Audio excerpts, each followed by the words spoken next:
બોડેલીના press media દ્વારા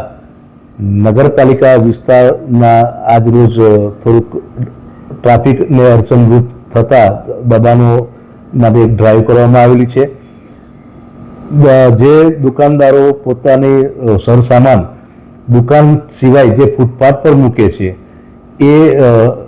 એને દૂર કરવામાં આવેલા છે। આ ડ્રાઈવ હજુ પણ 2 થી 3 દિવસ સુધી અમે ચલાવવાના છે અને મારા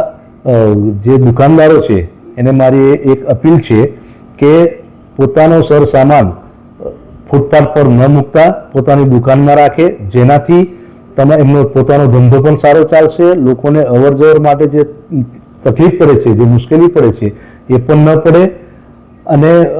બીજું, આજરોજ શાક માર્કેટની અંદર પણ અમે થોડાક દબાણો માટે શાક માર્કેટના વેપારીઓને પણ અમે સૂચનાઓ આપવામાં આવેલી છે, પણ એ લોકોને પણ મારી અપીલ છે કે જ્યાં સુધી એ લોકો માટે જગ્યા નહીં કરવામાં આવે, મારી ઈચ્છા છે કે એ લોકો માટે થોડુંક કોઈક એવી જગ્યા અમે પસંદ કરીશું કે જ્યાં એમનું પોતાનું શાક માર્કેટ ઊભું અમે કરી શકીએ, જેનાથી એ લોકોને પોતાનો વ્યવસાય, પોતાનો ધંધો સારી રીતે કરી શકે।